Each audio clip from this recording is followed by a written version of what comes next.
नमस्कार दोस्तों, स्वागत है आप लोग का एक बार फिर से द IR शो में। तो दोस्तों, सार्क का फॉरेन समिट होने वाला था, फॉरेन मिनिस्टर्स का समिट होने वाला था और वो समिट को जो है अब कैंसिल कर दिया गया है। ऑफिशियली रूप से अब ये कैंसिल हो चुका है और ये दोस्तों होना था UN की जनरल असेंबली का सेशन चल रहा है इस समय, उसी के लास्ट में इसको 26 या 27 सितंबर में इसको होना था। तो दोस्तों अब फ़िलहाल जो है ये अब फॉरेन मिनिस्टर्स का जो समिट है ये नहीं होगा और इसके पीछे जो सबसे बड़ा जो कारण बताया जा रहा है वो पाकिस्तान को बताया जा रहा है, क्योंकि पाकिस्तान इस चीज़ पे बहुत ज़्यादा जोर दे रहा था कि कहीं ना कहीं अब इसको जो है तालिबान को यहाँ पे शामिल किया जाए अफ़गानिस्तान की सरकार की तरफ से, क्योंकि अब तालिबान ने अफ़गानिस्तान पे टेक ओवर कर लिया। तो इसलिए अब अगर अफ़गानिस्तान की सरकार को रिप्रेजेंट करने की अगर बात कही जाए तो वो तालिबान को ही करनी चाहिए। इसलिए सार्क की जो फॉरेन मिनिस्टर्स की जो मीट है उसमें जो तालिबान के जो फॉरेन मिनिस्टर हैं उनको शामिल किया जाए। अब जो लोग नहीं जानते हैं कि सार्क क्या है, तो दोस्तों सार्क एक रीजनल ऑर्गेनाइजेशन है जिसकी स्थापना 1985 में की गई थी और इसका जो फुल फॉर्म होता है वो south Asian association for regional cooperation है। इसमें 8 देश शामिल हैं जिसमें पाकिस्तान और अफ़गानिस्तान भी शामिल है। हालांकि दोस्तों एक इंटरेस्टिंग फैक्ट ये है कि जब इसकी स्थापना की जा रही थी तो उस समय जब इसका ये एक आइडिया शुरू हुआ था इसकी स्थापना का, तो उस समय जो हमारे देश की प्रधानमंत्री थी श्रीमती इंदिरा गांधी, उन्होंने इस ग्रुप को ज्वाइन करने से मना कर दिया था, क्योंकि उनको ये हमेशा डर था इस बात का कि पाकिस्तान की होने की वजह से ये ग्रुप जो है कभी भी सही तरीके से काम नहीं कर पाएगा। हालांकि बाद में जब वो नहीं रहीं तो उनके बाद जो प्रधानमंत्री हुए राजीव गांधी, उन्होंने बाद में इस ग्रुप को ज्वाइन कर लिया 1985 में और तब से जो है ये ग्रुप चला आ रहा है। और कहीं ना कहीं जो इंदिरा गांधी का डर था वो आज भी सही है, क्योंकि ये ग्रुप जो है आज तक जो है वो सही से काम नहीं कर पाया। हालांकि दोस्तों इसका जो पोटेंशियल है वो काफ़ी ज़्यादा है। ये ग्रुप वर्ल्ड के टोटल एरिया का 3% को जो है कंप्राइज करता है। साथ ही साथ अगर पॉपुलेशन की बात की जाए तो 21% की जो वर्ल्ड की पॉपुलेशन है वो इसी पूरे रीजनल मतलब जो देश हैं 8 देश, इन्हीं देशों में बसती है। साथ ही साथ अगर आप ग्लोबल इकोनॉमी का कह दें तो ये करीबन 4.21% जो है ये एक तरीके से कंट्रीब्यूट करता है। तो ये काफ़ी एक पोटेंशियल ग्रुप है। अगर ये सही तरीके से वर्क करता तो ये विश्व को एक अच्छी खासी टक्कर दे सकता था।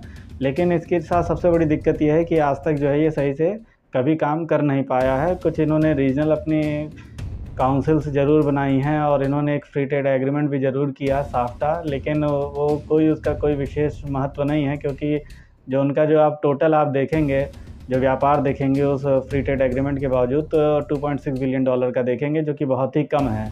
तो इसलिए कहा जाए कि इसने अचीव किया है तो बहुत ही एक माइनर सी बात होगी। अचीव करने जैसा इस ग्रुप के पास कुछ नहीं है, क्योंकि पाकिस्तान की जो पॉलिटिक्स है वो हमेशा जो है ग्रुप जो है ये इसका शिकार होता रहा है। और साथ ही साथ जो टेररिज्म है जिसकी वजह से ये ग्रुप जो है एक तरीके से इनएक्टिव मोड में ही पड़ा रहता है।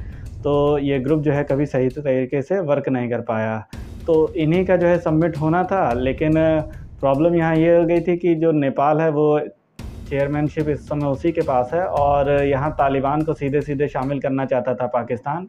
लेकिन नेपाल के साथ साथ और से बहुत से देशों द्वारा इस चीज़ का विरोध किया गया। वो तालिबान को एज एन कंट्री के रूप में अभी जो है मान्यता देने को तैयार नहीं थे। और यहाँ पाकिस्तान की जो चाल थी वो यही थी कि किसी न किसी तरीके से फॉरेन मिनिस्टर्स के सबमिट में शामिल करके तालिबान को एक तरीके से इसे अगर रीजनल ग्रुप की अगर मान्यता मिलवा देंगे तो इससे आगे चल के जो और देश हैं उनको भी मान्यता दिलवाने में आसानी हो जाएगी तालिबान को। इससे क्या होगा कि जो एक्सेप्टेंस है तालिबान की वो वर्ल्ड में जल्दी हो जाएगी। तो यहाँ यही चाल थी पाकिस्तान की, लेकिन वो कामयाब नहीं हो पाई, क्योंकि बांग्लादेश, भूटान, मालदीव, नेपाल सब ने विरोध किया इस बात का और फाइनली जो है ये मीटिंग जो है वो कैंसिल हो गई। और सबसे मज़ेदार बात यहाँ ये है कि सार्क के अगर आप लोग अभी विकीपीडिया पे जाएंगे तो आपको अभी भी जो एक्टिंग प्रेसिडेंट में मिलेंगे वो अमरुल्लाह सालेही मिलेंगे अफ़गानिस्तान के, क्योंकि अफ़गानिस्तान के कॉन्स्टिट्यूशन के अकॉर्डिंग एक्टिंग जो प्रेसिडेंट हैं वो अभी भी अमरुल्लाह सालेही हैं। तो एक बहुत बड़ा यहाँ पे एक सेटबैक है पाकिस्तान के लिए। और दोस्तों इसी बीच एक सबसे बड़ी बात ये हो गई है कि यहाँ तालिबान के जो फॉरेन मिनिस्टर हैं उन्होंने UN से एक अपील की है कि उनको जो है एड्रेस करना दिया जाए। UN का जो सेशन चल रहा है 76वां सेशन, उसको एड्रेस करने की उनको परमिशन दी जाए। लेकिन UN के लिए यहाँ पे एक डिलेमा ये आ गई है कि वो अब फॉरेन मिनिस्टर को कैसे एड्रेस करने दे, क्योंकि इनके जो फॉरेन मिनिस्टर हैं वो खुद ही जो UN की जो डेजिग्नेटेड एक लिस्ट है, टेररिस्ट की लिस्ट है, वो उसमें जो है वो डेजिग्नेटेड टेररिस्ट हैं। और इनके जो फॉरेन मिनिस्टर हैं वो आमिर खान मुताकी हैं, और आमिर खान मुताकी खुद ही यूएन के डेजिग्नेटेड टेररिस्ट हैं। तो अब यहाँ पे एक बहुत बड़ी एक डिलेमा आ गई है यूएन के लिए कि अब वो खुद जो यूएन के द्वारा है जो डेजिग्नेटेड टेररिस्ट है, क्या उसी को यूएन के मंच पे बोलने का अधिकार दें। तो अब यहाँ पे यूएन के लिए भी एक अच्छी खासी मुसीबत खड़ी हो गई है। लेकिन सबसे जो बड़ी बात ये रही कि पाकिस्तान पूरी तरीके से इस कोशिश में लगा हुआ है कि वो किसी भी तरीके से जो वर्ल्ड कम्युनिटी है उसकी रिकग्निशन को तालिबान को दिलवा दे, लेकिन कहीं ना कहीं हर जगह उसको जो है नाकामी ही हाथ लग रही है और पाकिस्तान कहीं भी जो है कामयाब नहीं हो रहा है।